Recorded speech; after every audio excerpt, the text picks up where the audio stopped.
Good afternoon and welcome to the program Youth 360. We say good evening to all of our listeners and viewers on the radio and on Facebook and YouTube. Unfortunately, our EWTN feed is down.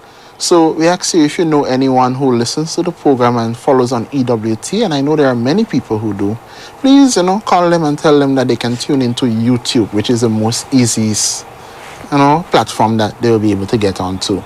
But, however, we say good evening again and welcome. This evening's program we're gonna be targeting, a non-communicable disease that many people or many youths do not, think that can affect them, and that is breast cancer. So we're gonna be dealing with breast cancer and youth, and we're gonna hear from our guest and my co-host today, Amani Francis, and my guest, Dr. Simone Pierre. Yes. So welcome to the program, guys. All right, thank you. Thank you. Okay, so my new co-host, probably future host, you never know. What may come your way? What do you think? I won't turn you down if you ask me. That's a good answer.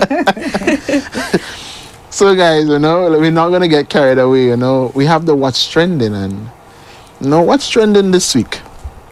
And I don't know if you're following social media, but what's trending was that the teachers of St. Andrew the Apostle Primary School, they went back to the days of school days, and they dressed in the school uniform. Christopher Julian, I saw my friend there. What's the name again? Cornice. Yes, Cornice James.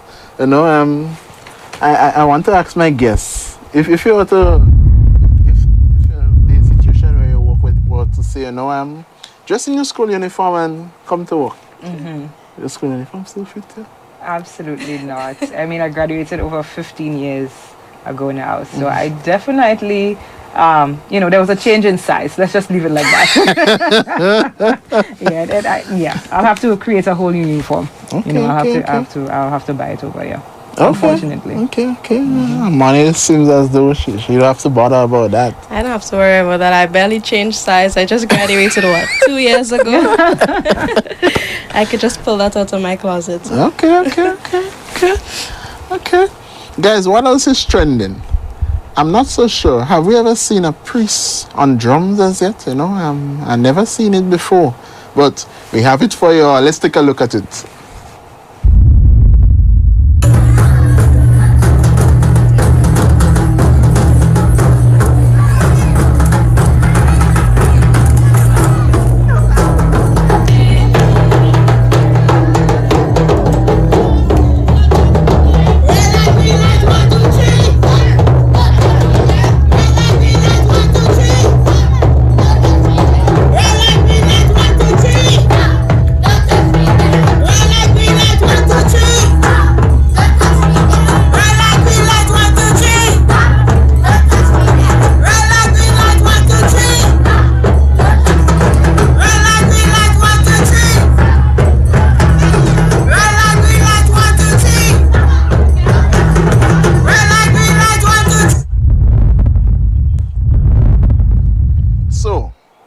The person who can name the priest, not for anyone inside here. I realize I say that and I see many of us to smile already.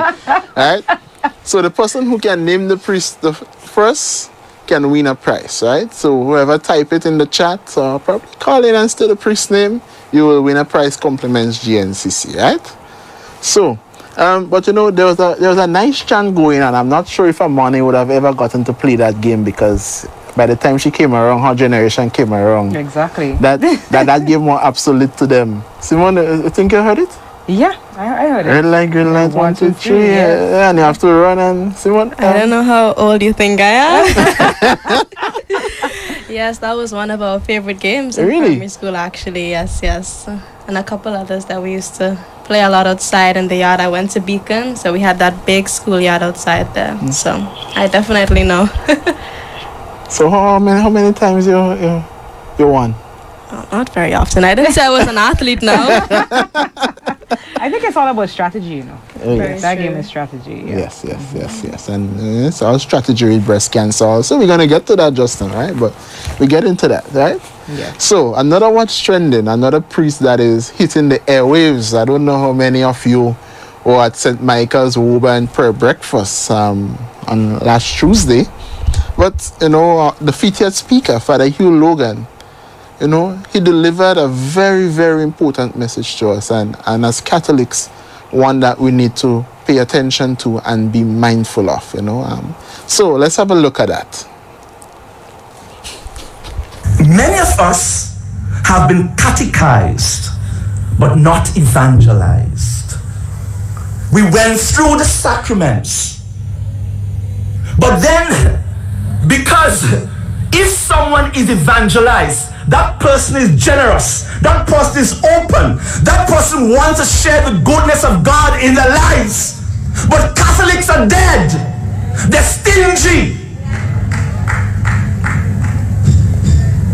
GNCC is struggling. This Christmas, companies will put billions of dollars in advertisement. Buy rum, buy this. How are we going to counteract that? The church cannot be effective if you continue to put $5 and $10 in the collection plate. And I find it quite heartbreaking when I see our own Catholics are paying $500 to go to a fete, $1,000 to buy a carnival costume, $25 to buy a bottle of rum, and when they come to church, it's difficult to put a $5.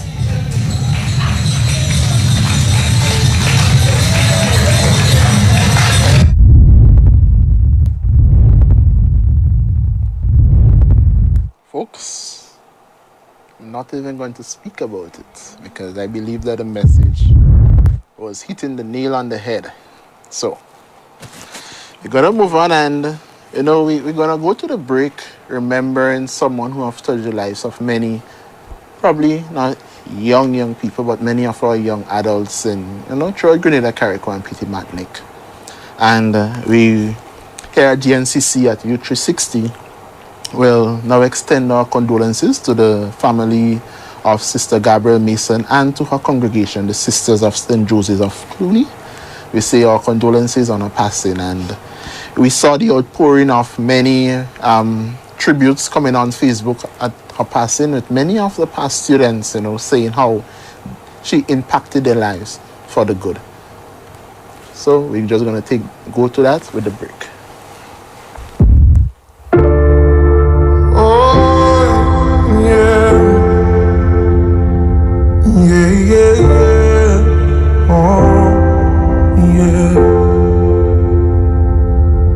If you give a little more than you take, and if you try to fix more than you break, if you're the kind who takes the time to help a stranger in the rain, there's a place for people like you. If you stand up for those down on their knees and lend a voice to those who cannot speak, if you shine a little light, give sight to the ones who lost their way, there's a place for people like you. I've heard that the streets are made of gold, and when you get there, there's a hand to hold. I believe when your days down here are through, there's a place up there for people like you.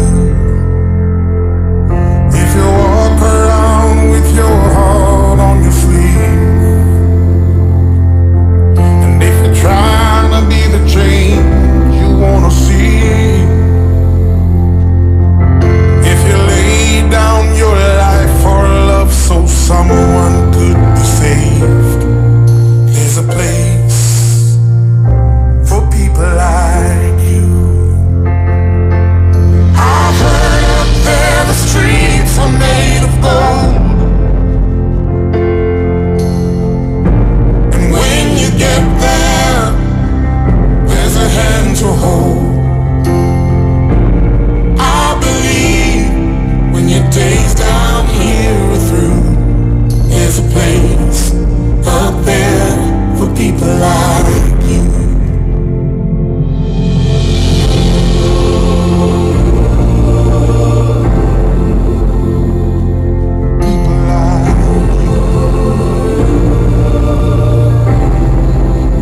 Welcome back, guys. That was Sister Gabrielle Mason. I think we have to get a little tissue for our morning. I see she's at the point of tears, but she's holding it back.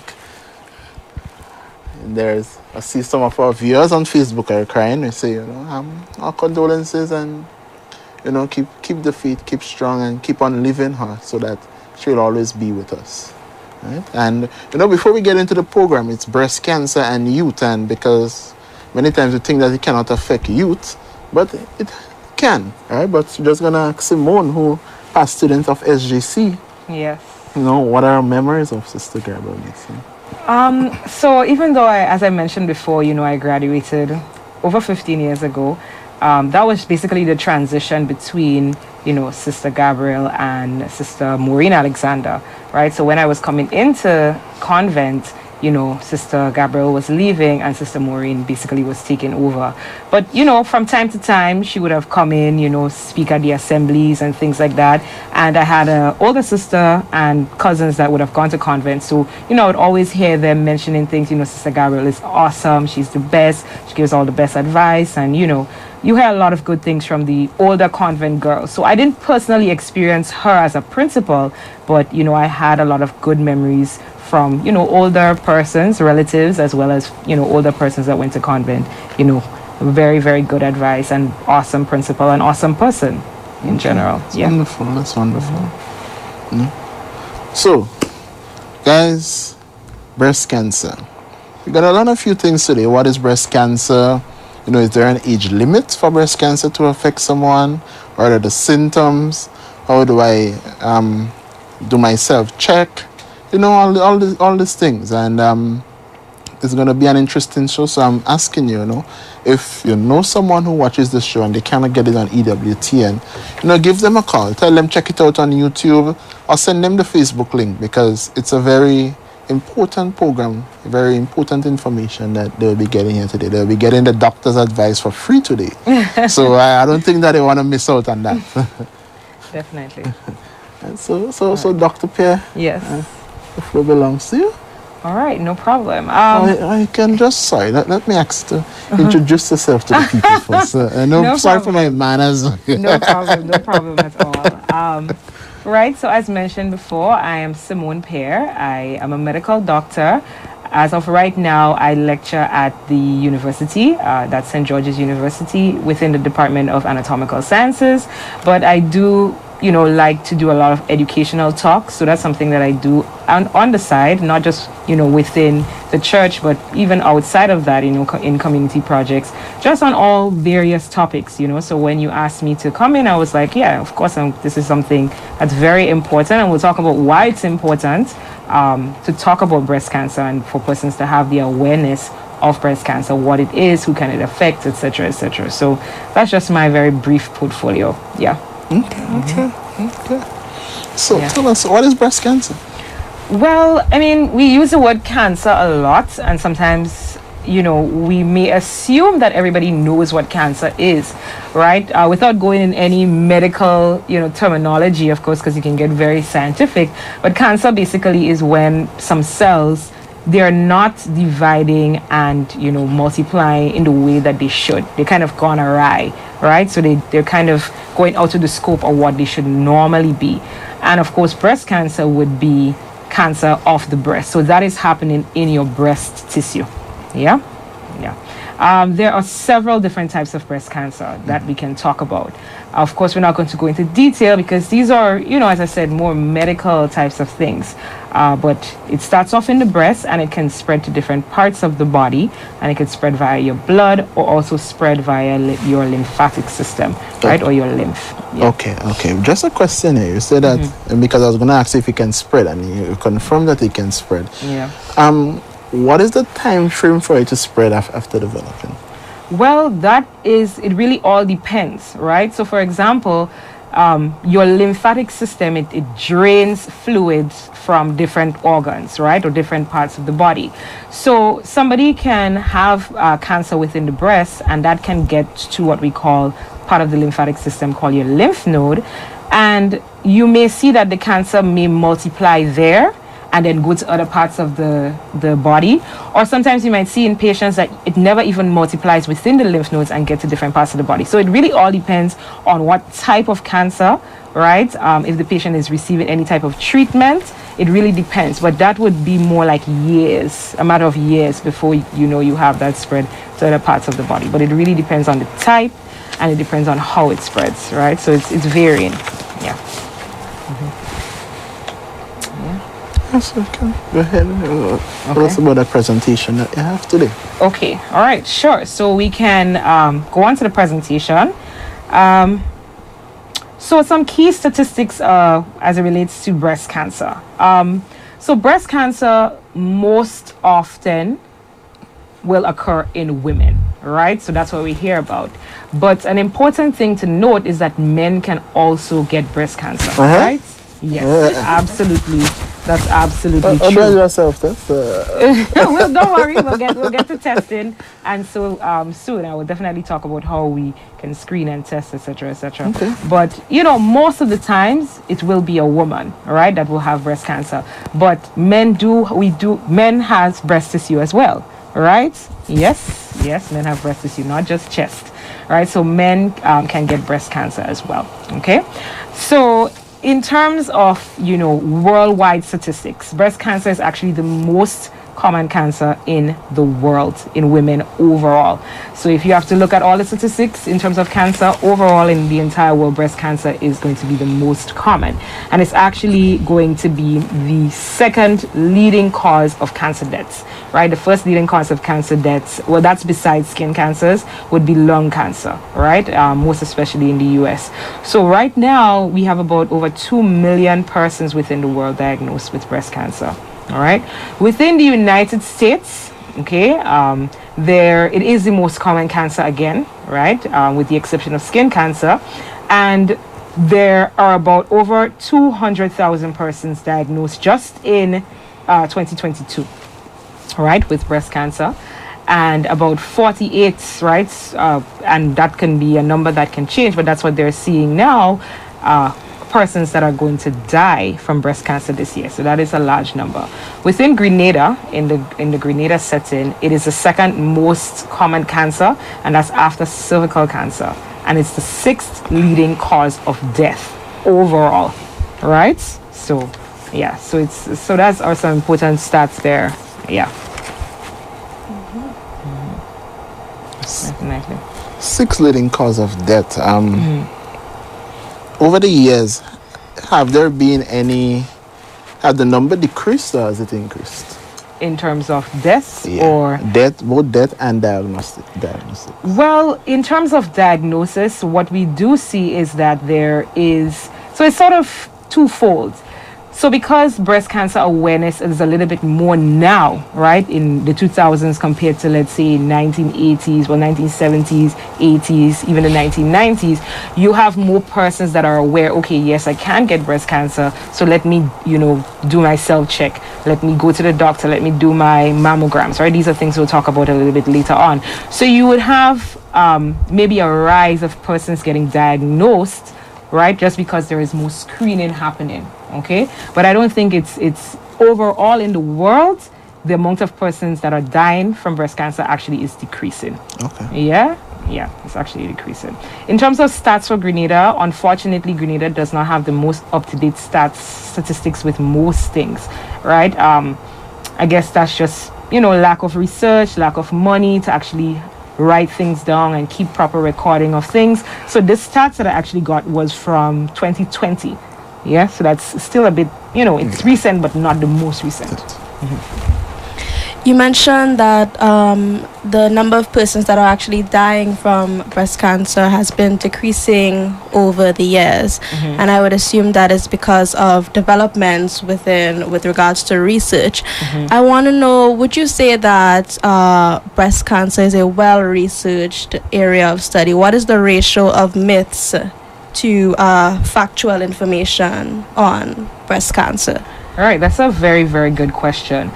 As you see, based on the statistics, breast cancer is the number one cancer in the world, right? So people want to know, okay, what is it about this cancer? They want to know all the facts on the cancer. So there has been numerous research in the US and in a lot of other countries all over the world, actually, to find out a little bit more. What is the science behind breast cancer? What causes it? What are the things we can do to treat, to stop, to prevent, etc.? So there's actually quite a lot of research, and towards the end I was going to talk about that, but I can interject here. There is the American Cancer Society, and they have a lot of information, and I believe it's very easy to read. It's online, so if you want to find out about any cancers, they have almost all of the information there. And what is that? American Cancer Society, right? So you can just type in that on Google, and all of it it will come up. The website should come up. Very, very easy to read. Almost anybody can read it and understand. Yes, so there is a lot of research, but of course we want to do more research, right? There could never be something that's too much research on a topic. So yes, we know a lot of things, but there is also a lot of things we don't know, right? So there's always continuing research, but we do have a lot of facts, and we are dispelling a lot of myths as we go along within the scientific community. But definitely a lot of research, but a lot of research to be done additionally. Yeah. Okay. All right. Good. Okay, so some of the risk factors. So I'm sure you'll be thinking, okay, you know what breast cancer is, you know a lot of people, that may have had breast cancer, or you might be thinking, okay, can I get breast cancer? What are some of the risk factors? So a risk factor basically is anything that increases your chance of getting a disease, right? So anything that can, push you to the side of possibly getting that disease. All right, doesn't mean that you're going to get the disease at all, but it's just kind of it's just like a point that maybe you can get the disease, right? So there are certain risk factors for breast cancer that you can change, and there are some that you cannot change, unfortunately. So we'll start off with those that you cannot change. Of course, being born female, right? As I mentioned before, females are going to be, the preponderance of the amount of persons that will have breast cancer. All right, so being born female, you cannot change that risk factor. Getting older, right? So what we see in the research is that over the age of 45, that would be the demographic of people that would most likely have breast cancer. Actually, right, 45, 55, 65, right? That kind of age range. Another one, if you inherit certain genes, right? You cannot change that. Having a family history of breast cancer, you cannot change that. Having personal history. So for example, if you've had breast cancer already, it's possible that you may also, develop breast cancer again in the same breast or in a different breast. Your race and ethnicity, you cannot change that, right? Having dense breast tissue, and I'll talk about what that means and how you will know whether you have dense breast tissue or not when we go a little bit later on. Having certain benign breast conditions, and when we say benign, it means that it's not cancerous, all right? Starting your menstrual period early and getting menopause late. That's another thing that can increase your risk factors, right? Or is an increased risk factor. Having radiation to your chest, so maybe if you've had some disease before and you had to take radiation therapy, that also increases your chance. And then exposure to this medication here that was usually given out in the 1970s, 1960s to prevent abortions or prevent spontaneous abortions or miscarriages, as we say commonly. That also can increase your chances. And these are the risk factors that you cannot change, unfortunately. All right, so that's some of them. In terms of risk factors, I know you mentioned a bit of genetics, which is understandable, but I want to ask if nutrition can also be a contributor or a risk factor that can cause cancer or increase the risk of a person developing cancer. And if yes, I want to know perhaps what foods persons should perhaps avoid. I know processed foods, but what foods can persons avoid in order to reduce that risk? All right, great. So we can actually go to the next slide, and that's where I talk about the risk factors that you can change, right? So, unfortunately, I'm a woman, you're a woman, we're born female, and you're a man, right? I think by, elimination, we know that, as said, I'm a woman, so right? But these are things we cannot change, but there are things we can absolutely change. And one of the things, and I'm glad that you would have mentioned it, absolutely is your diet, right? So your there's the three main things: your weight, right, alcohol consumption, and physical activity. Okay, so your weight, persons that tend to be overweight or obese, that is an increased risk factor, right? Physical activity, the research is showing that you need to have at minimum about 5 hours of exercise per week, right? And that decreases your chance of breast cancer. And in alcohol consumption, then there's a link between drinking more than 1 to 2 glasses of alcohol a day actually increases your risk for breast cancer. Okay, and things like diet, as you would have mentioned, these are other risk factors that you can change. They're lifestyle related. So your question was, what are the things that you should be eating or things that you should avoid eating? As with almost all of the diseases that you hear about, like your lifestyle diseases or your non-communicable diseases or chronic diseases, things like a diet with high vegetables, right? That's what we try to promote. A lack of processed foods, specifically for breast cancer, a lack of red meat, right? Or not lack, but more like a decrease in red meat, right? So you try to get more of your vegetables and low red meat, and of course, limit your alcohol consumption as much as possible. Yeah. Mm-hmm. So I hope that answers the question. Yeah. Yes, it does. And I have another one regarding risk factors. Mm-hmm. One of those that you mentioned, one of those that you cannot change, you mentioned race and ethnicity. Mm-hmm. And I want to take us back in time a bit to slavery. Mm-hmm. I know one of the things that are said is that our diet during that period has actually affected us genetically. It was a very starchy, high carb diet. Mm-hmm. I want to know if perhaps you think that has anything to do with our risk of cancer, developing cancer today. If you perhaps think that has altered our genetics in any way, or yes. Well, that is a very, very excellent question as well. And that's a whole topic in genetics. We can sit here and talk for hours and hours about this. I mean, there is no research saying that there's a direct link in terms of what we would have eaten during that, or ancestors would have eaten during that period, and linking it specifically to breast cancer. But as you said, it does have changes. It alters your DNA, for sure. There could be alterations, and it can affect you in certain ways, but there is no research that I know of that really directly says that particular link to breast cancer, right? Maybe that could be an area of research. I mean, maybe I could make a note of it, and if somebody's interested, a colleague or even myself, that definitely could be something to look into. But I was just gonna tell you, probably, you can take up the baton. Yes. And publish the paper from Dr. Simone Pierre. Don't worry, lots of papers in the making. But that's actually a very good a good observation. That's a good hypothesis that we can try to figure out. Yeah. I just want to backtrack there a bit, right? It's kind of a redundant question, if I may, but you said drinking more than 2 glasses of alcohol. Yeah. Right. So what if more than 2 glasses? Mm-hmm. So what if the person decided, okay, well, the doctor say no more than 2 glasses, they got a nice big glass. Yes. And they say, okay, I'm only having 1 glass. Okay. So let me rephrase that. Not glasses per se, but more so drink, right? So there's different drink sizes depending on the drink, right? So one drink, for example, like a beer, like we commonly have in Grenada, Carib, Heineken, Stag, Guinness, all of these. I won't say anything else, right? Then that's one drink. When it comes to wine, that's a different measurement. Do you understand? Okay. When it comes to hard liquor, like we have in Grenada, Rivers, Clark's Codes, 10XO, all of these things. Double black. Right. It would be just a shot glass itself, right? So the shot glass that you use to... Or double black. Of any hard liquor drink, right? That is what will that's when we say one drink. So I shouldn't say 1 glass, but 1 drink. Okay, so a glass like this would be good, right? A glass like this a day, I wouldn't advise. No, that'll be too much.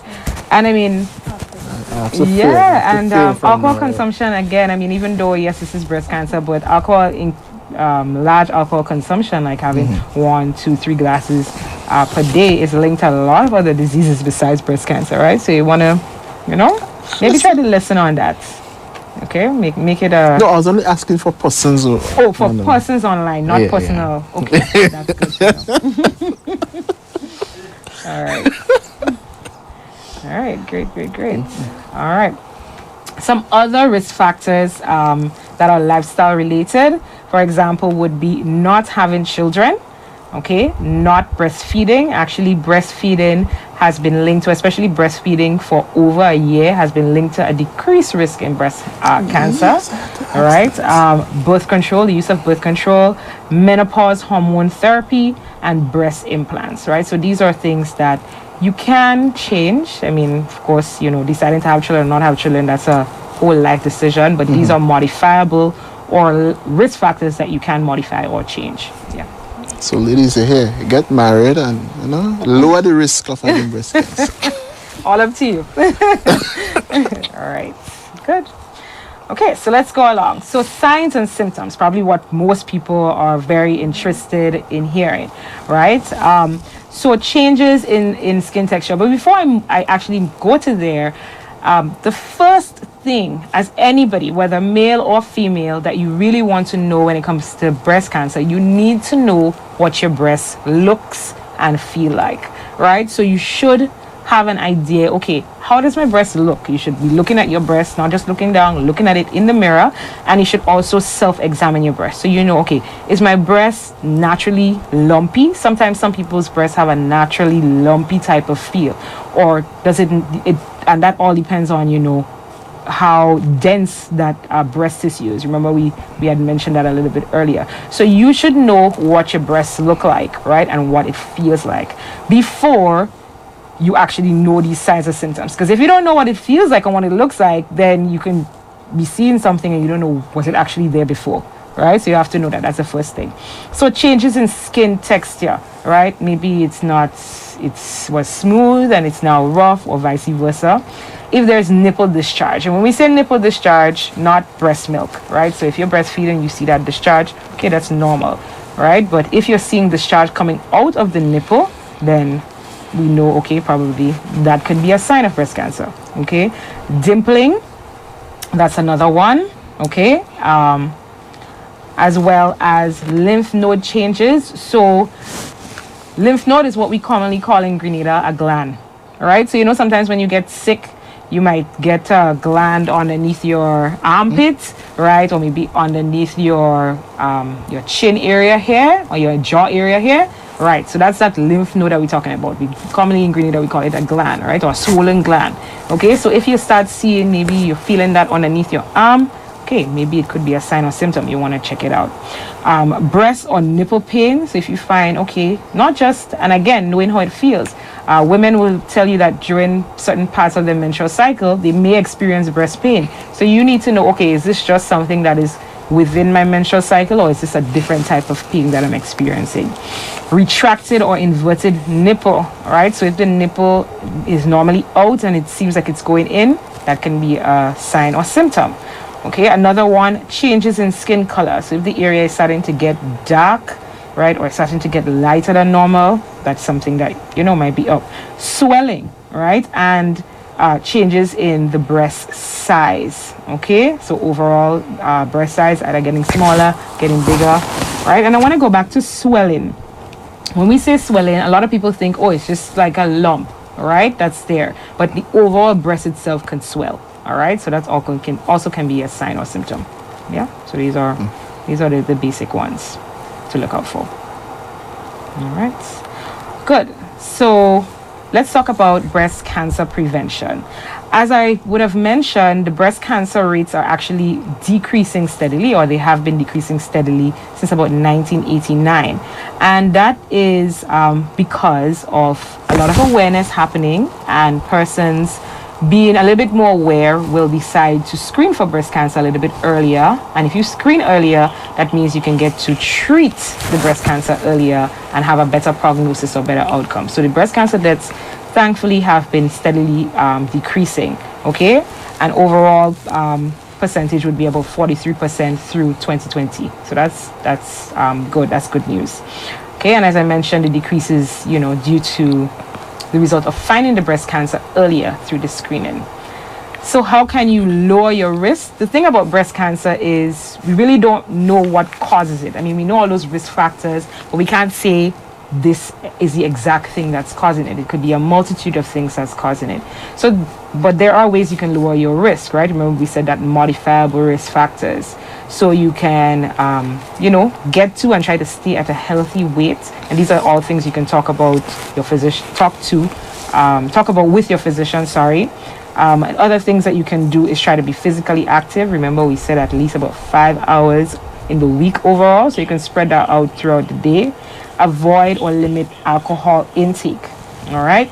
But the best way in which we can prevent, not breast cancer per se, but try to find out early so we can prevent breast cancer death is screening, right? And screening refers to tests and exams that your physician or whoever will be doing that in patients that do not have any symptoms. All right, so that's what we want to do. If you screen early, you detect early, then you can prevent death from breast cancer. All right, good. So breast cancer screening, what is the recommendations? So I'll stop there because I believe a lot of people, when we do a lot of breast cancer awareness campaigns, a lot of people talk about self breast examination, all right? And that is absolutely encouraged. As I mentioned, you want to know what your breast looks and feels like. So you want to examine your breasts, all right? Even when you go by the physician, you can ask your doctor to examine your breast as well. But unfortunately, that is not the absolute best way, right? That is what the research is letting us know now. We encourage you to do your exams, but the best way is to follow the guidelines and get a mammogram. All right, that is the absolute way for you to know. And then when you get the mammogram, then you can do other steps from there. All right, so we encourage your breast exam, your self breast exam. Know what your breast feels like. Observe if you're seeing any changes, but absolutely you need to get your mammogram done. Yeah. Okay, so while we're speaking about self-examination, I didn't think that would actually ever be something that they would advise you not to do, or but I want to know, is the process of self-examination in women the same as in men? Do they have that, since they lack the fat, they have chest rather instead of breast? Yeah. Do they have to follow that same process when they are conducting their self-examinations? Absolutely, yes. And I think about self-examination, so remember, we're not discouraging you from doing it. Absolutely do your breast examinations, right? I don't want you to go from here thinking, I'm just going to go home not doing it. Do your examinations, but you also, and I will talk about the guidelines in terms of when you need to actually start going for your mammogram. All right. So yes, you want to do the same thing. Of course, you don't have that dense. The breasts in men are not developed, right? Normally, good, but you still want to do the exam. You want to look at your breasts. How do I feel? Right. So you'll know if there's. I mean, you have that chest. You have the chest there, right? So you know it, so you feel it. And not only, the thing is, a lot of people just feel in that area, but you actually have to feel all the way here. Right, because your breast tissue extends all the way here, right, and then comes down, and then you can also examine underneath your arm as well to see if you have any swollen lymph nodes, or what we commonly call glands. So men, yes, you can do your self-examination as well. Absolutely. Okay. Yeah. Before we go for the break, right? I want to know, age-wise, because we tend to think that breast cancer affects persons probably over 40 and so on. Is there an age limit, or is there a particular age? Absolutely not, right? As with everything in life that is bad, unfortunately, there is no age limit, right? That's why you have to know what your breasts feel like, do your examination. The thing is, yes, the stats show us that it tends to be more prevalent in older women, right? But that does not mean that younger women cannot get it at any age. Once you have breasts, you can get breast cancer. Yeah, absolutely. So you still want to be aware, of course, of the signs and symptoms and do your self checks. Yeah. Okay. I think my co-host Amani has a question. I have one question, yes. Screening and mammograms. I think you might go into it a little bit more in detail. So just excuse me if I'm asking too early. We can hear Yes. more than once is quite fine. Yes. But are there any disadvantages of screening? Can you screen too often? I think a lot of the times people talk about, oh, you get secondary cancer from all these screenings and mammograms and scans and so on. So is that true? Are there any disadvantages to screening? So from, being a physician and also, being a public health student and hopefully a public health physician probably in the future, we really want to encourage screening because we want to prevent, the disease from occurring. And in breast cancer, we want to prevent death from occurring by having early diagnosis. But in terms of the disadvantages of screening would be overdiagnosing, something called overdiagnosing. And what overdiagnosing means is that, and I didn't really mention it per se, I was kind of hoping that probably, in a question we'll talk about it. You can have a lump in your breast that is not cancer. Do you understand? Yeah, absolutely. So most of the lumps that women may have in their breast might actually be benign or not be cancerous, right? So even if you find a lump or something, it may not necessarily be cancer. But sometimes if you you see that lump, or you may say, okay, you might overdiagnose, meaning that it may not have even caused a problem, right? It may not have even become cancerous. The patient may not have even experienced any symptoms. They may not have even died from this, but you saw it, so you're going to do something about it. Yeah, so that's what we call overdiagnosing. So that would be one of the disadvantages of screening. Okay. But I think the advantages outweigh the disadvantages for sure in this case. Yeah. So the screening would allow you to tell whether or not the tumor is cancerous or if it is not cancerous. No, right? So screening, the mammograms would not let you know that. The only thing that can let you know that would be a biopsy. So you actually have to take a sample of the tissue, and with taking the sample of the tissue, then you know. And we want to do that because we want to know, is it cancerous? What type of cancer it is, meaning like what type of cells is that cancer coming from? And then you would test for a lot of different things to determine what is the treatment you're going to give to that patient. So you must do a biopsy, as with most cancers. Okay. No, absolutely one question before we go for the break, because I said it before and I'm sure that the producer is waiting to go for the break. Sorry, interesting discussion. No, you stated that in terms of treatment. Now, is someone diagnosed with breast cancer, which is better, surgery or chemo? Right. So that's also a question that I cannot answer because, again, when you do your mammogram, you see a lump, or, as we commonly call a lump, or growing, or a mass, or a tumor, then you will go to take the biopsy. When you take the biopsy, that lab is going to test for different things. Again, what type of breast cancer is it? What you do, what we call some hormone markers. I'm not sure if you guys ever heard about that, but you do hormone markers and testing, and then that is what will determine. You and your physician will explain things to you and say, okay, we think chemotherapy is best. We think radiation is best. We think removing the entire breast is best, right? So it really all depends on the type of cancer, how far the cancer has spread, right? And, the characteristics of the cancer to determine that. So that's more of a personal decision between your physician or the team of physicians and the patient. Okay. Now, just one question before we go for the break again. Based on your study and so, what is the youngest age you have ever encountered someone with breast cancer? So me personally, that would be somebody in their 30s. That's just from my personal practice. But in terms of out there, what the research shows, I'm actually not sure. But I know definitely persons in their teens, once you have breasts, right? Once you develop breasts as a woman from the teenage years, there would be that can be somebody with breast cancer. But personally, person was in their early 30s. She was in her early 30s. So young adult age. So young adults, so that take the screening, do your self-examinations, and show that there is no lump, and you visit your physician regularly. So guys, it's an interesting conversation, but we have to take a break. We say hello to Sister Marian. We say hello to Winsome, to Sonia Patrice Alexander, to Marcia Patrice. Hello to you guys on the live. We're going to take a break and we're going to be right back. Do not go anywhere. We have some more conversation coming up. And for persons who wish to call in, you can surely call in and talk to the doctor, you know? Free advice. Pro bono. So we're going to take a break. We're going to listen to a bit of Samuel Midas as we go for the break, right?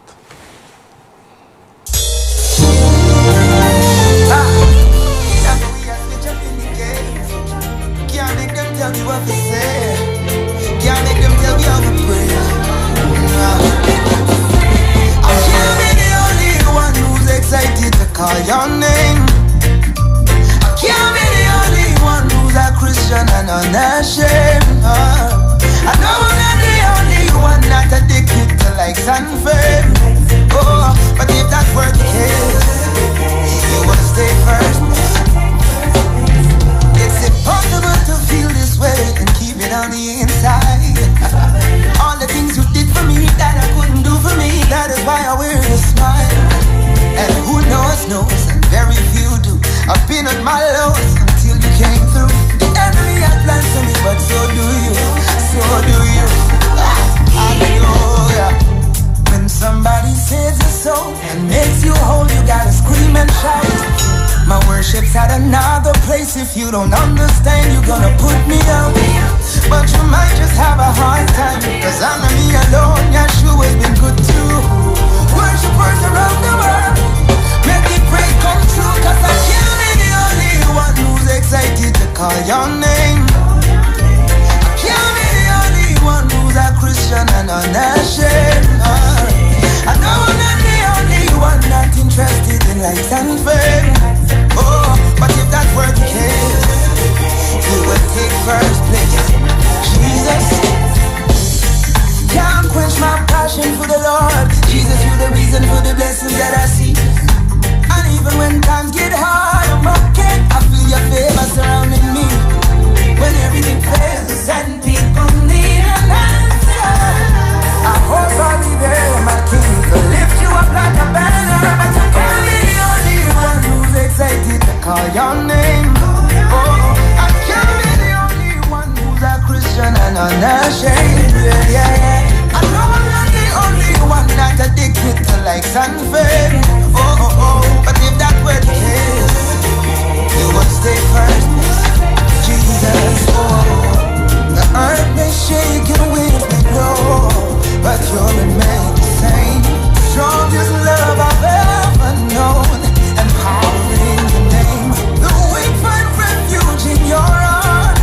So every chance I get, I'll write a song to tell of what you've done. But I can't be the only one who's excited to call your name, Jesus. I can't be the only one who's a Christian and unashamed. I know I'm not the only one not interested in life and fame. Oh, but if that were the case, you would stay first. Jesus, I can't be the only one who's excited. Shut down mountain tops, and I can't be the only one. I know I could never be alone. I know Welcome back, guys. You can never be alone, and not just for persons suffering from breast cancer, but for persons going through the normal struggles of everyday life, for persons who feel that they're marginalized, victimized. You are never alone, and know that God is always with you. Right? So we're talking today breast cancer and youth, right? Because it can affect youth. It's something that can affect youth. It's something that, can change your life. So we want to attack it from now, and one of the questions that I want to ask before my co-host asks a question, instead that breast cancer, they say that sometimes when it spreads, it brings pains all over the body. At what point does that pain come about? Many persons say it's at a stage when that person is near the end of life. Yes, so that's the thing. That's what we call metastasis, right? Where, the cancer leaves its original site and spreads to other parts of the body. And yes, cancer can be painful, not just to the breast, but if it gets to other parts of the body via, as I mentioned before, blood or your lymphatic fluid, it can get to your bone, it can get to other parts of areas in the chest, like your lung, it can get to your brain. All of these things can, of course, cause pain. And usually when we stage cancer, right, I'm sure you probably heard it in movies, or if you have family members, friends that had cancer, you stage the cancer based on whether it's in its original place or whether it's spread. And usually when it's spread, you know, you're going on to stage 4 cancer. And that's usually, it's very hard to treat, right? You have to do a lot of chemotherapy, radiation, which is also tough on the patient as well, right? So that most likely might mean that the patient, it's not treatable, or it's very hard to treat, and possibly the patient might die. Yes, unfortunately. All right, my question is with regards to treatment. A lot of the times when you hear about treatment, you only hear about chemotherapy, and in the case of breast cancer, you hear about just cutting the breast off. Are there other treatment options such as hormonal therapy or perhaps any others, and which one would you say is the most effective, although that may vary? All right, so absolutely, as you mentioned, that may vary, and that all depends again on the type of breast cancer, as I would have mentioned. When you do that biopsy and you know your physician orders those tests, you will type the breast cancer, they will test for certain markers, right? They also will test other parts, right? They will test your lymph nodes as well to see has the cancer already spread, and that actually is what determines your treatment. So there is no best treatment. Of course, if you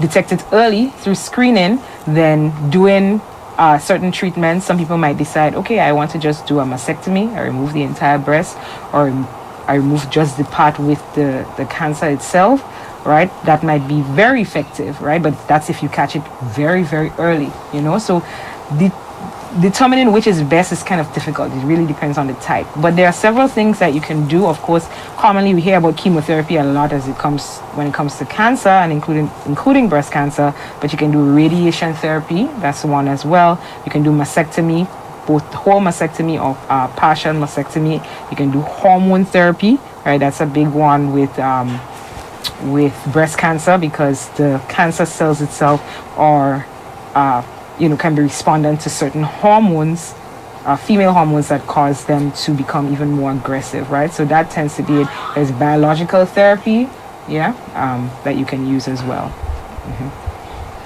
So would all of those forms of therapy, are they as effective as, for example, a breast removal? Well, again, all depends on the type, right? So for example, if the patient's cancer has already spread, then removing the breast wouldn't make a difference again, right? Because it's already spread. So then you might have to think, okay, let me do chemotherapy or radiation therapy in that case, right? So it all depends on type of cancer, how far it's spread, and all these things. Yeah. Okay. Now, does the size, many people think that probably the size of the breast matters. Does the size of the breast encourage cancer? Or? No, it's not the size of the breast, it's how dense the breast is. And when we say dense, so if we actually, I'm not sure if it's possible for that to be done. If you go back to the very first slide, I showed a picture of the breast tissue itself. So it's made up of several things. You have actually the gland, right, that, you know, in women is inactive in men, right? And in women, it will produce the milk. You know, that's the purpose of the breast, to produce milk for, you know, the newborn baby and the infant, to give food to the infant. Okay, so yeah. Just let me get it. So I don't know if the producer has said, if you go back to the first slide. Yes, the very first slide of the presentation. Right, and if you can explain it better, so for the persons looking at home. Right? Yeah, so we can do that. So, and you can go ahead with it still. Okay, yes, right. So you see that breast tissue there, it's kind of cut off, and you know, that's a very simple image to Google as well. So you have the gland, right, and then you have what we call it stroma, but it has a lot of fiber within there, right? Fibers in there, and it has a lot of fat in there as well, right? So that's the breast tissue. It has a lot of fats, a lot of fibers, and it has those glands, right, that will produce the milk. So when we say the tissue is dense, that means it has a lot more glands and fibers. And as a female, when you examine your breast, you can tell, okay, is it more fatty or is it more dense? Like, is it more firm when you feel it? Yeah, and that actually is what has been shown to be the risk factor, not the size. Okay. Okay. Yeah. Okay. So, going into breast screening, breast cancer screening. Yeah. Tell us some more about that breast Right. cancer So that I think is actually the most important part, because I think with a lot of, and some of you may or may not know, is that this month, October, ending soon, is actually Breast Cancer Awareness Month all over the world, right? And there was campaigns here in Grenada as well. Various firms had campaigns, Ministry of Health, etc., etc. You talk a lot about, okay, signs and symptoms, how to do your self-examination, but we don't talk a lot about screening in terms of getting your mammograms and when to get your mammograms. So based on US, and I mean the US is leading a lot in terms of research, and you know they have very, very good guidelines that we in Grenada can adopt and follow, right? So women between the ages of 40 and 44, right? So 40 is pretty young. Yeah, 40 is pretty young. I'm going to get there in some years. Right? So between 40 and 44 are advised to start screening with a mammogram every year. So now under 40, you are going to do your breast examination, all right? And these are for women. When we say with average risk, that means you may not have family history, you have not had any radiation therapy before, you do not have that specific gene that promotes cancer, right? So average risk, which might be mostly most persons, 40 to 44, you're advised to start screening with mammogram every year. 45 to 54, you keep doing your mammograms every year, right? 55 and older, you can switch to your mammogram every other year, right? So that's how it goes. So 40 to 44 every year, right? You continue with that. You're advised to start screening, right? It's a recommendation. You don't have to absolutely do it, but you're advised to start screening.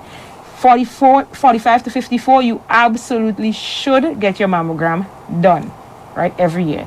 And 55 and older, you can skip a year. So you can do it once every other year. Yeah. So let me get this right. So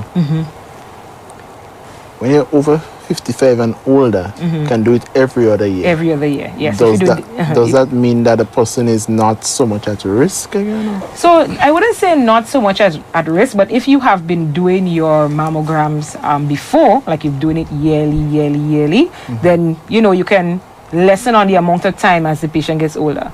As the patient gets older, it's not lessening the risk per se, but it's just you lessen on the amount of times that you do it. Yeah. Okay. And just to add, right, if you have a high risk of breast cancer, so remember all these things I would have mentioned, that the factors that you cannot change. So if you've had a mother or a close relative, sister, aunt, even if your father, brother had breast cancer and you have a higher risk of breast cancer, you want to actually get a breast MRI, right, and a mammogram every year starting at the age 30. So that is a US guidelines recommendation. As I mentioned, the healthcare system in Grenada is not where we want it to be, right? We know we're trying, but it's not exactly where we want it to be. So we usually tend to follow the US guidelines or the WHO guidelines. Let's put it like the international guidelines, yes. Because first thing they're going to say, everything US do, we have to do it too. But they do a good job. They have good guidelines. So, if we follow the good, we have to follow the bad, or we follow the good. And that they have good guidelines, yes. Yeah. One question, and remember, persons viewing, you can call in, and if you have any questions to ask, you can surely call in, ask your questions. You can, if we can answer it. I know the doctor will be able to answer it, but probably sometimes the answer that needs to be given off air, So yes. One of the things is that persons who are receiving probably chemo and radiations, so that after that they're pretty much tired. Why is that? Right. So the thing is, chemotherapy and radiation, unfortunately, we have not come to the point where we can get it. We try, and we're getting there, but it cannot just affect just the cancer cells, right? Actually, what it affects is fast growing and rapidly dividing cells. Yeah? So think about the cells that grow a lot. Think about the things that, if you guys think about normally that grow a lot within your body, right? That would be like your blood cells, hair cells, or that helps to form your hair, skin, all these things like that, right? So unfortunately, those therapies cannot specifically just say, okay, I'm going to target cancer alone, right? So it actually affects a lot of the other cells of your body, right? So that's why the patient will feel tired, That's why sometimes you might see them starting to lose hair and things like that. Because we haven't gotten to that point yet, and that's why the research is, you asked a question about research. It's constantly ongoing. That's what we're trying to do. So you're able to target those cells and not just every other cell within the body. Yeah. Okay.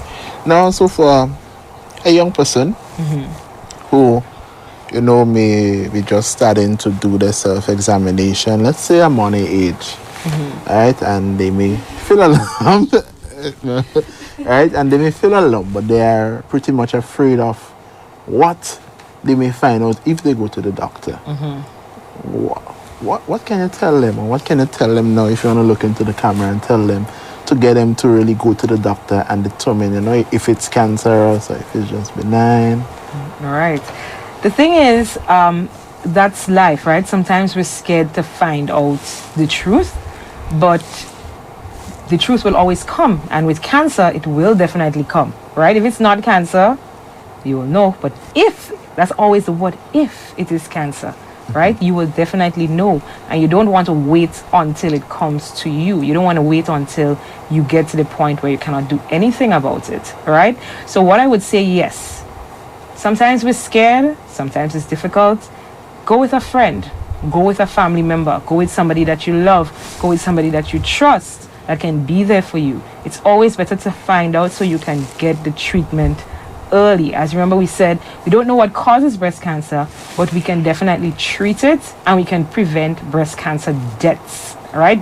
That's what we want to prevent. We don't want anyone dying from breast cancer, right? So you want to go to your physician. You feel something that's kind of weird, kind of funky, go to your physician. Your physician will let you know, okay, do we need to do a mammogram? Do we need to do a biopsy? They may say, no, I think it's fine. Let's just watch it for the next month. Probably it's associated with your menstrual cycle, but go and find out. Never leave it to chance and never leave it to if, because we can do something about it. Let's do something about it now, and let's do something about it early. That's my best advice to them. Yeah. You mentioned that this is Breast Cancer Awareness Month, and we just spoke about persons sometimes being afraid, even though they may feel a lump, they may be fearful to go get it checked out to see perhaps if it may be cancerous. Do you think enough is being done to spread awareness, perhaps by governments, because they do play a pivotal role in our decision-making processes? Do you think enough is being done to support and provide awareness to breast cancer and to even destigmatize it a bit so that persons are not as fearful because they would therefore be educated enough to face it? The thing about it is there's never something as too much, right? So I know that the government is trying, and I know they work with a lot of organizations. Actually, within my department, we have something called medical illustration, and I was very pleased to know that they teamed up with that specific team to create the flyers and for breast cancer awareness this year. So I wouldn't say that they're not trying. I know absolutely they're trying on an individual basis. Doctors do, and on the ministry level there is efforts, right? Because as we mentioned, it is the second leading cause of cancer behind cervical cancer. That's a big deal. And then it's the sixth leading cause of deaths overall in Grenada, right? So I know they're trying, but I would say there's never enough, right? So I definitely think more can be done to bring the awareness and, as you said, destigmatize, encourage people to do their cell checks and, follow the screening guidelines. Yeah, definitely. Okay, guys. So, guys, once again, we are discussing breast cancer in youth, or breast cancer and you, I should say. But we're just going to take a break. When we come back, we're going to learn more about the MRI, because I think many persons may be just hearing the word MRI and may not be too familiar with it. So we're going to take a short break. Do not go anywhere. Get up, take a stretch. Probably you can go do a self-examination. you know, and yes. and call and see what you discover. All right. So we're gonna take a short break and we'll be right back.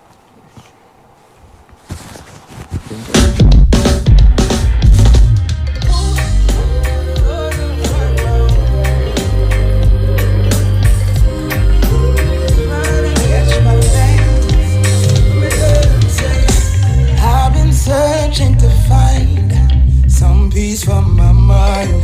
I just wanna lay down my soul, 'cause I feel like the world is moving too fast, and if it's not too much to ask, oh Lord, whoa, help me find a balance, balance, yeah, I'm losing my balance, balance, hands down, losing my balance, balance, and to prepare for this, I need to balance, balance.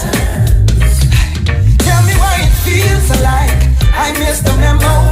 This can't be right. Honestly, it feels like my life is a demo. Come and never get the fullness. So long I've been waiting, waiting, while the whole world passed me by. So long I've been praying, praying. Honestly, I'm fed up crying. I know that you said all things work together for good, but this don't feel good. Why does it feel like we're living stormy weather? Oh Lord, if you could help me find a balance, balance. I'm losing it, balance, balance. Oh God, oh Lord, balance, balance. You are my only hope, my balance, my balance. Yeah, it's like I'm fighting demons my foreparents never conquered. Brawling with my darkest feelings. If I lose, I will wonder. I'll be the first to admit it. I'm not your strongest soldier. If I could have a heart to heart with you, God, I would have told you that the need for balance, balance. Hey, yeah, I wanna balance, balance. I cannot see my way, balance, balance. If you don't hold my hand, I lose my balance, balance. This one thing I know, this one thing is for certain, this one thing's for sure. You'll help me carry my burdens. This one thing I know, this one thing is for certain, this one thing is sure. I am not alone. Help me find a balance, balance. Ooh, my cry today is for balance, oh God. If you don't hold my hand, I lose my balance, balance. Zion, can you hear me? Hear me? Oh, sing it again. This one thing I know, this one thing I am certain, this one thing's for sure. I am not forgotten. Hey, this one thing I know, this one thing is for certain, this one thing I know. You'll help me carry my burdens. This one thing I know, this one thing is for certain, this one thing for sure. I am not forgotten. Don't let me down, don't let me down. This one thing is for certain. My hope is in you, God. My hope is in you, God. Zion, can you hear me? This one thing is for certain. This one thing for sure. I am not forgotten. This one thing I know. This one thing is for certain. This one thing for sure. You'll help me carry my burdens. This one thing I know. This one thing's for certain. This one thing's for sure. I am not forgotten.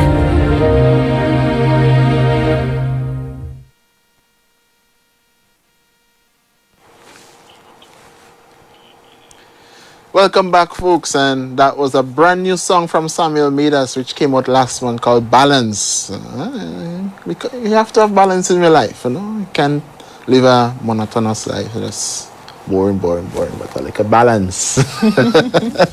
I agree.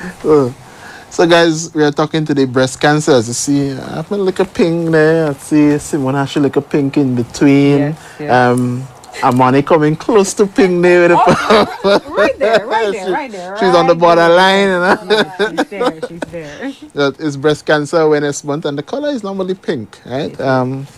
So we are discussing breast cancer, but the doctor mentioned MRI, and I think that some of our viewers might be, that's what is MRI? What does it do? What is it? What's its effect on finding the cancer? Okay, so MRI, that's what we say commonly, but it's actually called magnetic. That's what it stands for, magnetic resonance imaging, right? And within the name, as we said, imaging, it's a way where you can see tissues within your body really, really, really well. All right. So with the patient that has a high risk, right, has a number of risk factors against them, increasing the chances of getting breast cancer, you want to do an MRI as well as a mammogram, right? So the mammogram, yes, will show you whether there's a lump or not, but the MRI would be a little bit more detailed. So that's why we would advise, or that's why there's a guideline there for those patients to get both of them every year. Okay. Does it have a specific color for the cancer? No, there's no specific coloring necessarily. Okay. There's no specific coloring. Yeah. Okay. But you will see it's like, this is how you can look at me now, and you can see that my eyes are brown and my hair is cut down flat, and I'm wearing pink and blue. Black, and my hair is black. Your hair blue.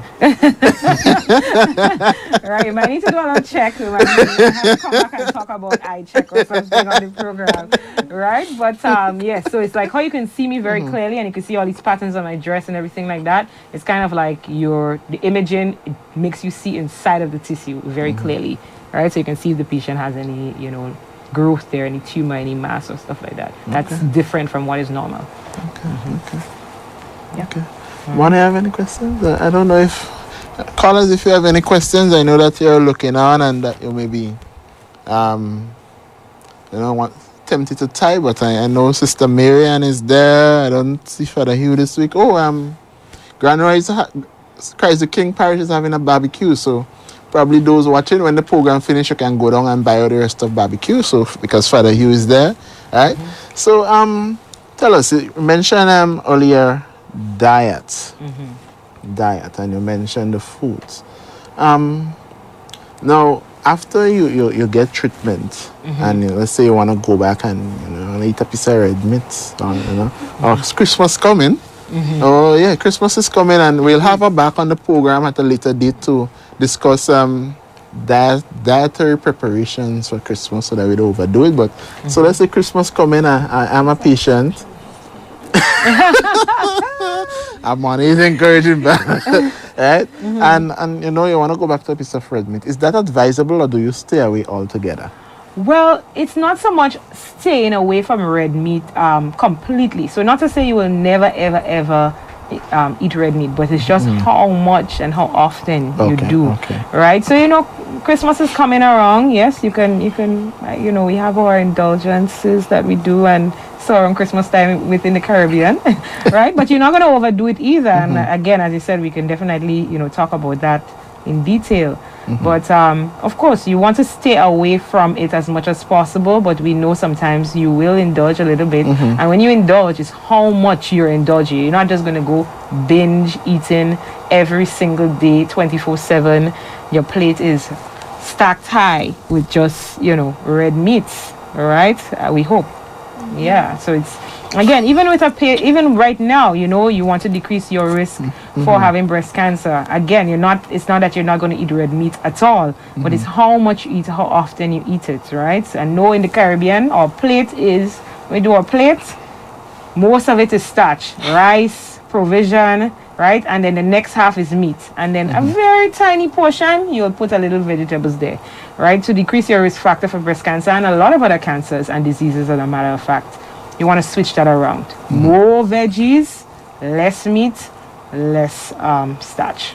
right? Okay, Yeah. Okay, so at that time, then you can have more than 2 glasses of this. No, it doesn't work that way. But at Christmas time, it's At Christmas time, you can have that extra glass of wine, no problem. You know, your friends come over, you can drink a beer, you can have a strong drink. But again, no overdoing it. No time. There's no excuse for bad choices.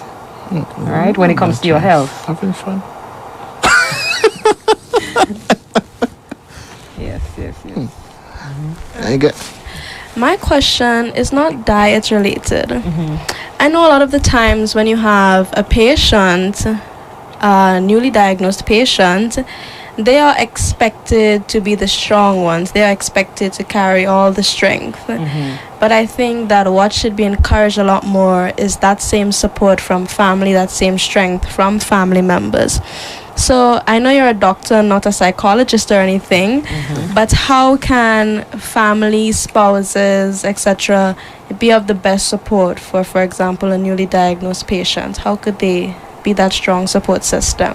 All right. So absolutely what I would say the first thing is to get information, right? And that actually brings me to the next part of the presentation, right? Where can I get information? Where can I get more information? The best thing you can do for your family member is to be informed. You find out, learn what is breast cancer, what are the risk factors for breast cancer, what would your family member be experiencing when they go through treatment, right? How would they feel when they come from treatment? We use the internet for all sorts of things. We're always on Facebook, Instagram, playing games, doing this, that, and the other. Google is right there. You can literally type any question you want answered. You can type it within Google. You can simply type, how would my partner feel, or how would my husband feel, my wife feel, how would my daughter feel if after she comes home from her treatment. And it lets you. So I think being informed is the very, very first thing, and being there in the way that your family member or your friend wants you to be there for them. So you do have that slide up, right? If you can, where do I get information? It's in your... Yes. Okay. Yes. So if you can get up that slide so that now viewers can see where they can get information from. All right. So as I was mentioning, you want to be there for your friend or family member the way that they want you to be there for them, right? Do they want you to come on doctor visits with them? You can go. You know, if they ask, or you can ask, would you like me to come with you? Would you like me to come if you're able to go to the hospital with them, or, you know, for treatment? Would you like me to get something done?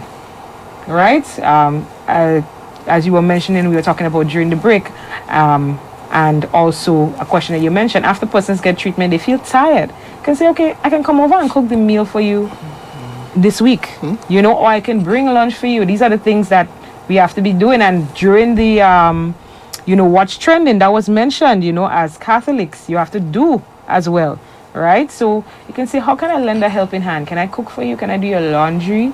Do you need money? You know, sometimes that might be something, because treatment is expensive. Going to the doctor is expensive, right? All of these things. So you try to be a good person, a good neighbor, a good friend in that way, by being supportive, asking the person, how can I support you? And getting as much information as possible on the disease and how the patient would feel, etc., etc.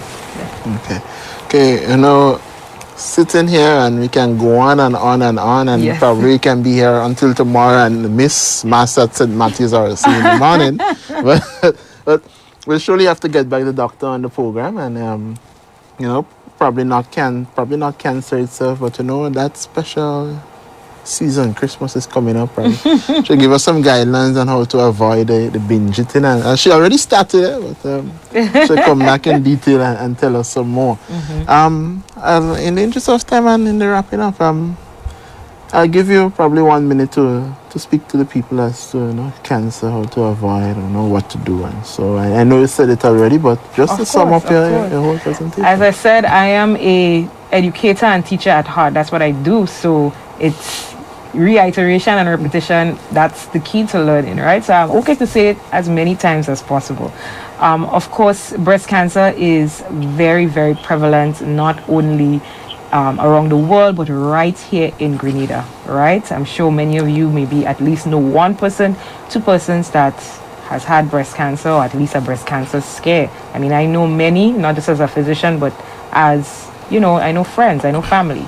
Okay, so it's very prevalent, and because of that, you have to be aware of what you can do to decrease your chances of not getting breast cancer, because we can't really decide that, but also breast cancer deaths, right? I would have mentioned that, yes, the preponderance of persons getting breast cancer would be women, but also men can get breast cancer. The preponderance would be in older persons, but young persons as well, all right? So you want to make note of all of the signs and symptoms. Know what your breast looks and feels like, so you can know if something is wrong. That's the key thing. You know what it feels like, you know what it looks like, you can know, okay, I'm feeling a lump, I'm seeing some dimpling, I'm seeing my nipple looking funny, my nipple is hurting, it's paining. That's not related to my menstrual cycle. Okay, I need to go to the physician. And do not feel scared, right? You want to find out if something is wrong. It may be nothing is wrong. It might just be normal. It might be something that might go away, but we don't want to ever take that chance. That same advice you would give to somebody else, to go to the doctor, take it for yourself. You see something wrong, go to your doctor. Your doctor would tell you what's the next step, whether maybe I think let's watch this, or let's go get a mammogram, let's get a biopsy, etc., etc. Follow your guidelines, especially for older women. When you hit 40, start getting your mammograms, right? Yes. I know sometimes it could be expensive, but again, there's no cost on our health. We want to be able to, exactly, and on your life. You want to live a healthy life. We all want to live a healthy, long life. So go get your mammograms done. And of course, if you need more information, the internet is there. Lots of very good, reputable resources. I think the best one for me, in terms of an easy read, is the American Cancer Society. But of course, you can go to, other reputable sources. WHO, CDC, right? All of these things can help you. Or just call up your doctor, right? Everybody has a neighborhood doctor, yeah? Call them up, say, Doc, I'm seeing this. He or she would tell you to come in, right? So that's what I would say. That would be my final words. I'm calling on my doctor. That's no problem at all. Guys, thank you very much for watching. Thank you to my co-host. Anyone celebrating a birthday this week or this month? Today is actually my sister's birthday, actually. Oh, okay, what's your sister's name? So, happy birthday. My sister's name is Najla, yes. Okay. Right, also, Sikani Richardson out there in New York. Happy birthday to you. Nakita Olton, coming up this week celebrating this week in St. Vincent. Early on in the month, we had Jennifer Xavier celebrating. Say happy birthday. So, you know what? I did not tell my co-host this, but I'm gonna ask her to sing happy birthday for you guys, right? Lovely. That is awesome. Putting me on the spot. Oh, but she's a songbird, so she's just gonna hit the notes. Happy birthday to you. Happy birthday to you. Happy birthday, everybody who's celebrating. Happy birthday to you. Hip hip. Hooray. Right, guys. Awesome. So happy birthday, guys. It was a pleasure having you all on. Look forward to passing through for the birthday parties, And I know Amani has a surprise for our sister. I'm not going to say it. All right. So, guys, so it's a very interesting program. Not every time we can have the whole, shebang. So sometimes we need to take our health into perspective also. So, absolutely. And as young people, we need to ensure that we do what needs to be done. And especially from the church, that we do not neglect our young people's health. So, see you guys next week. We're going to have a very interesting program, and I thank my co-host. I look forward to her being back next week. She's awesome. Yeah. She's ready to take over the reins. Oh, yeah. I need to go back on the back. I need to go back behind the camera and just... No, I need my host over. All right, guys. So, this was Youth 360 with Amani. And our guest, Dr. Simone Pierre, not Simone Pierre, Dr. Simone Pierre. And I am Kisan, signing out for this week. See you next week. God's blessing. And remember, Mass tomorrow at St. Matthew's, Butch Grove at 7:30 a.m. So, if you're around there, you know, come on out to mass. I'm on here going to mass, but don't pick up early in the morning. He'll tell you what time. No Right? problem. Goodbye, guys. All right.